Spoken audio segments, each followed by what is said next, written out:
Namaskar. I, Dr. Shashi Poonam, IGNOU Counselor, Himachal Research Institute, Jakmo.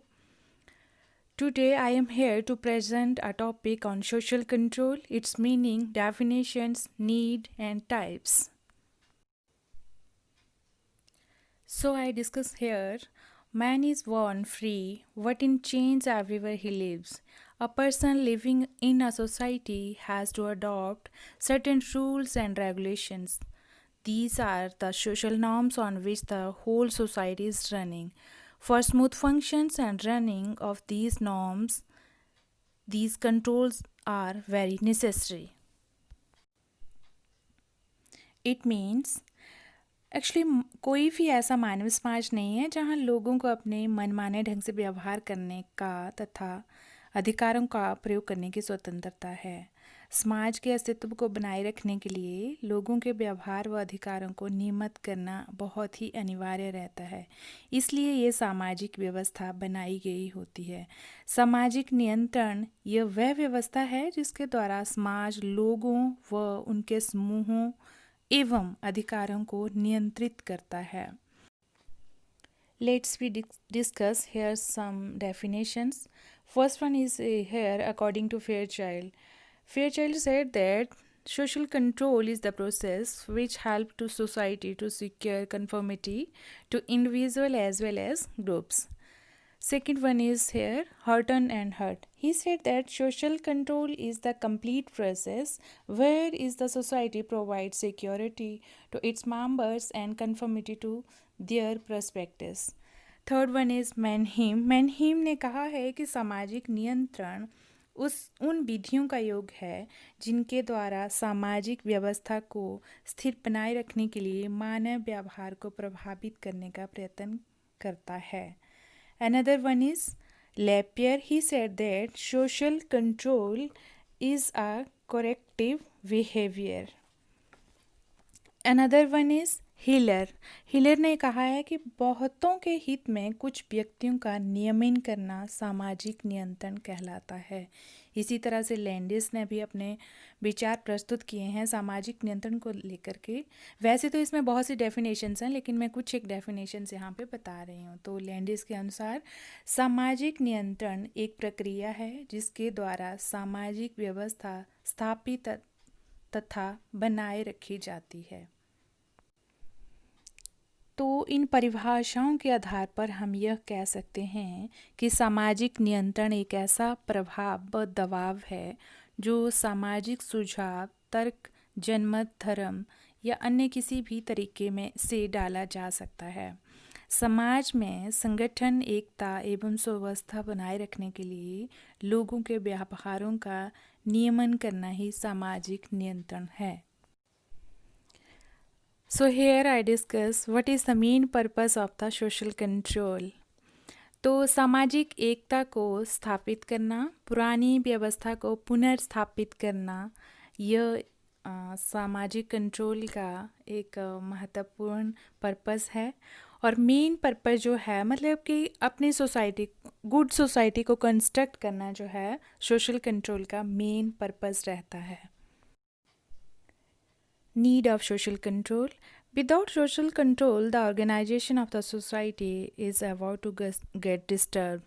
So, सहयोग की भावना का विकास करना, सामाजिक परिवर्तन की दिशा निर्धारित करना, सामाजिकरण की प्रक्रिया में सहायक, फिर इसके साथ साथ सामाजिक संगठन की स्थिरता, व्यक्तियों का जो व्यवहार है उसको नियमित करना, व्यक्तियों के व्यवहार को चुनने में सहायता करना, सामाजिक सुरक्षा बनाए रखना, सोशल सिक्योरिटी बनाए रखना जो है, इन सब चीज़ों के लिए जो है हमारा सोशल कंट्रोल की बहुत आवश्यकता रहती है. आगे हम बात करते हैं कैरेक्टरिस्टिक्स ऑफ सोशल कंट्रोल. तो मानव समाज एक बहुत बड़ी ही जटिल व्यवस्था है. इसमें अनेक प्रकार की विभिन्नताएं पाई जाती हैं, अलग अलग विषमताएं पाई जाती हैं और इन्हीं विभिन्नताओं व विषमताओं के परिणाम स्वरूप व्यक्ति के व्यवहार, मनोवृत्ति, भावों, विचारों आदि में भी असमानताएं पाई जाती हैं. यदि हम लोग इन असमानताओं पर अंकुश न लगाएं तो सामाजिक नियंत्रण करना बड़ा मुश्किल हो जाएगा। इसलिए सामाजिक नियंत्रण की सबसे बड़ी खासियत यह है कि यह आदमी को, व्यक्तियों को गलत रास्ते पर जाने से रोकता है और social suggestion, public opinion, religion को ज़्यादा इन्फ्लुएंस करने की कोशिश करता है।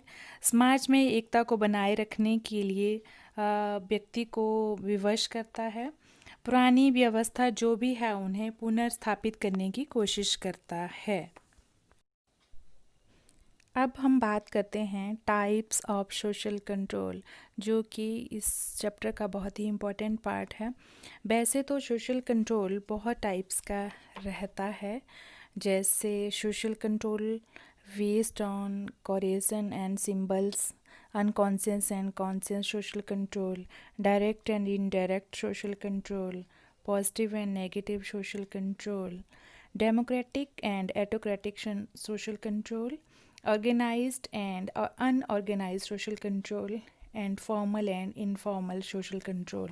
But here I discuss only direct and indirect social control, and positive and negative social control, and formal and informal social control.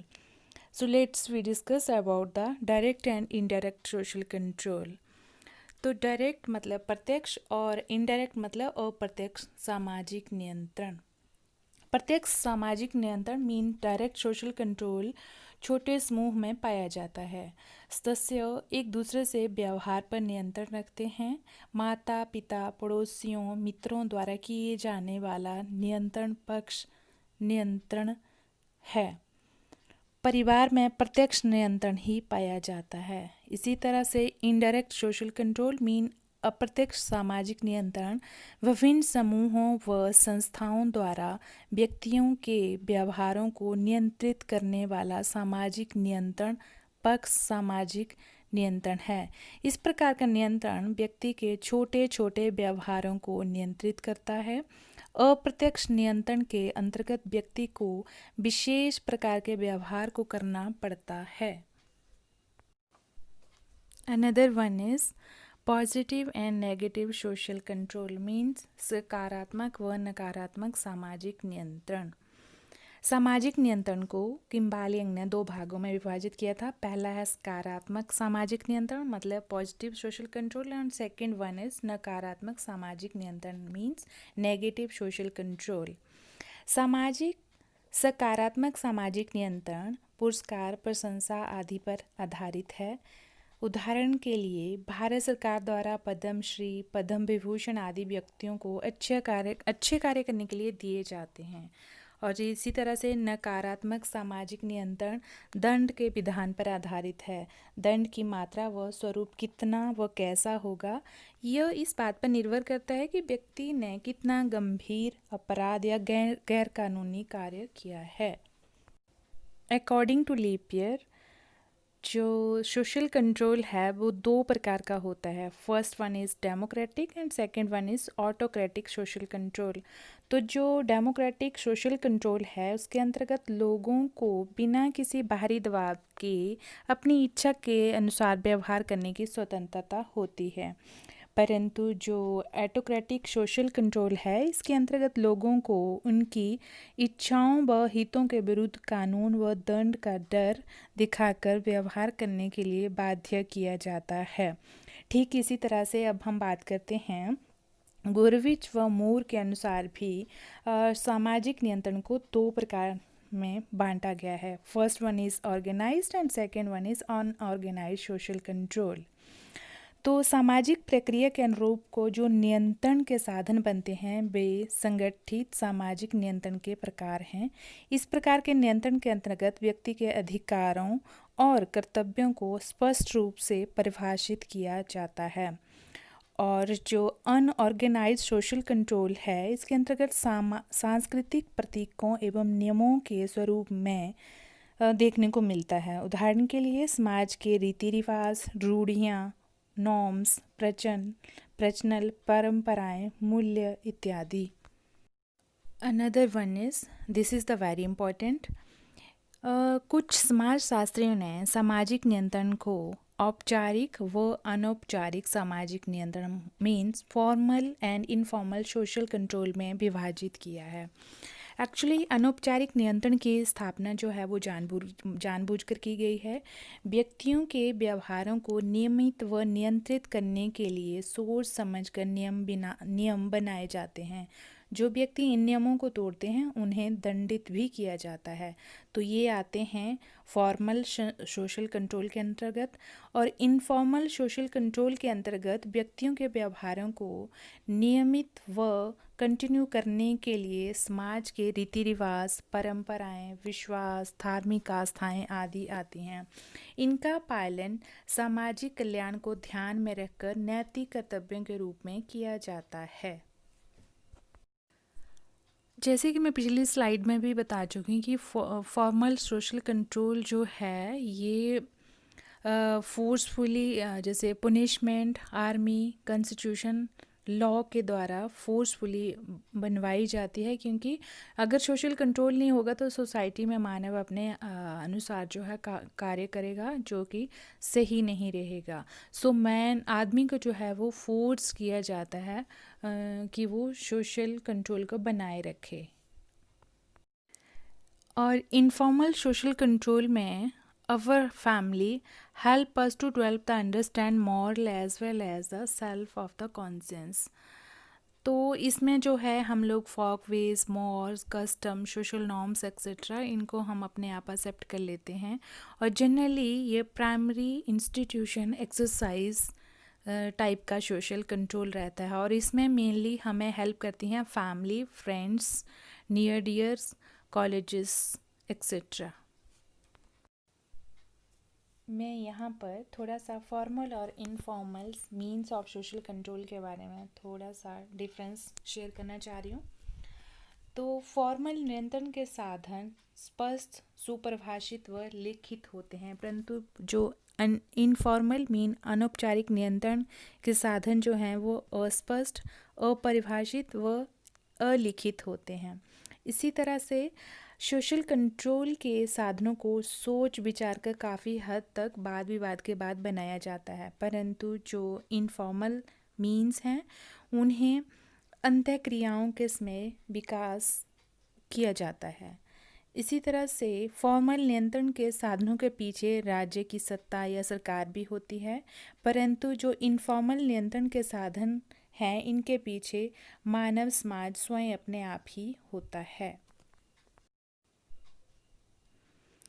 इस स्लाइड के जरिए मैं ये दिखाना चाह रही हूँ कि इनफॉर्मल मीन्स कौन कौन से रहते हैं सोशल कंट्रोल के लिए। तो जैसे मैं पहले ही बता चुकी कि norms, values, Folkways, Moore's, custom, belief system, ideology, religion etcetera जो हैं वो इनफॉर्मल अनौपचारिक नियंत्रण के साधन रहते हैं, जो कि ना लिखित होते हैं, ना अपरिभाषित होते हैं, और ये पूर्ण रूप से स्पष्ट भी नहीं होते हैं, क्योंकि ये मानव द्वारा और ये समाज द्वारा बनाए गए होते हैं और इन्हें पालना करनी पड़ती है, इनकी पालना हम लोगों को करनी पड़ती है।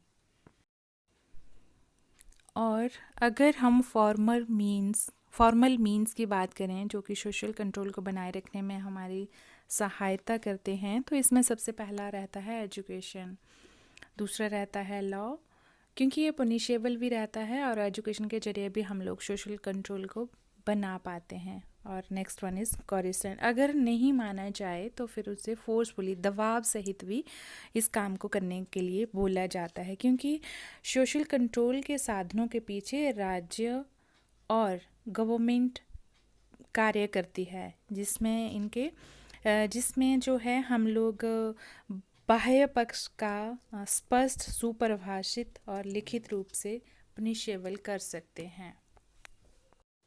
अब हम एजेंसीज ऑफ सोशल कंट्रोल की बात करेंगे। तो पहले एजेंसी जैसे फैमिली, उसके बाद स्टेट, ये सभी इकट्ठी करी हुई एजेंसीज हैं, साधन हैं जो कि सोशल कंट्रोल को बनाने में हमारी सहायता करते हैं। तो इसमें family, state, educational institution, neighbourhood, public opinion, propaganda and press, economic organisation, ये सब हमारे साधन हैं जो सोशल कंट्रोल को करने के लिए हमेशा सहमत और सहायता करते हैं।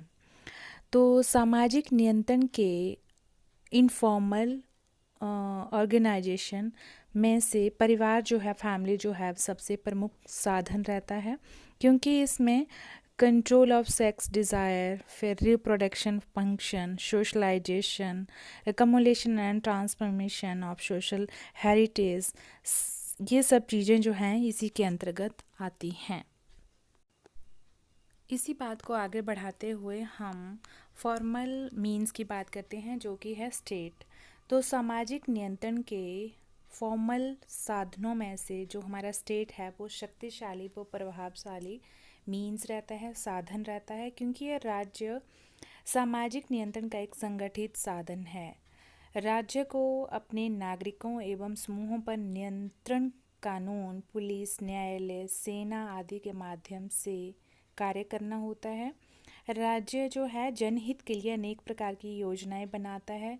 स्टेट्स जो है वो शिक्षा का प्रबंध करके लोगों को अच्छा व उत्तरदायी नागरिक बनाने का अवसर प्रदान करता है, जिससे कि वे अपने अधिकारों और कर्तव्यों के बीच सामंजस्य रख सकें।